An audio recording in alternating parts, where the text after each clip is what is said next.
Hello everybody, this is Money Mom. Welcome back to the channel, Personal Growth. I want to talk to you guys about the cost of being too nice. Let's get started.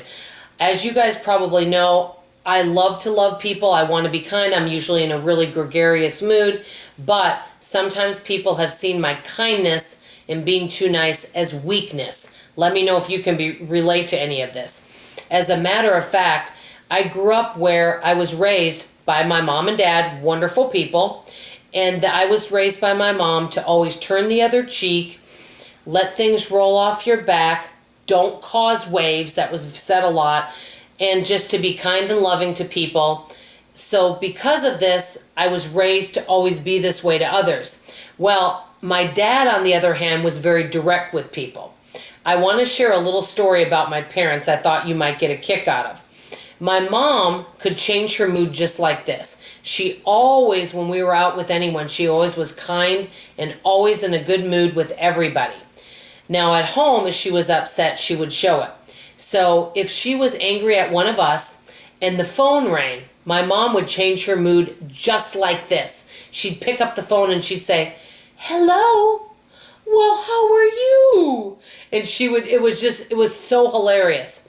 My dad, on the other hand, if he was angry, he'd pick up the phone and he'd say, "Hello." And he'd let people know how he feels.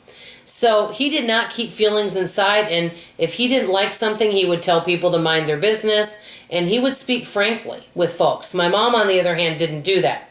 I want to tell you about the 4 ways that me being too kind and too nice has caused me some problems in my life. Let me get started. Number 1, it's cost me money that I haven't wanted to spend because I felt an obligation. We all know what it feels like to be obligated. For example, buying things from friends and network marketing companies, buying things from people at the door like kids selling candy.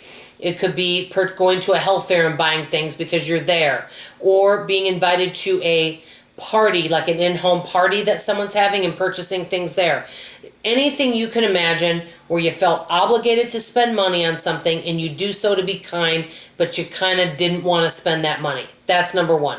Number 2, this is the biggest one that I really feel like has cost me the most, is time. You guys know I work from home. I'm on the phone a lot. I really need some downtime where I am not talking on that phone. I know you can relate.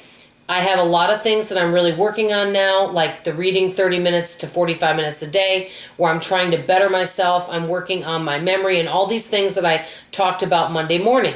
Well, in order for me to do those goals, I can't be on the phone.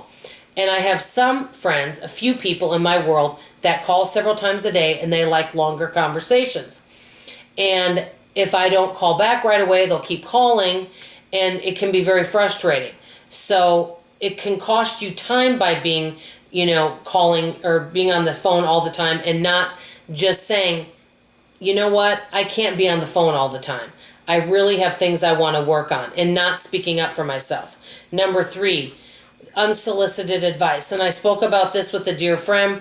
If you look up how to handle when people give you unsolicited advice, a lot of the videos that you see will say things like, "Well, thank them for their concern and you'll take it under advisement." And I thought about that. There are some people that really care about us and they really are wanting to help. But then there's other people that are just always in everyone else's business, wanting to tell folks how to live their life, what they should do, what they need to do, and things. And it's kind of frustrating when you're handling it yourself.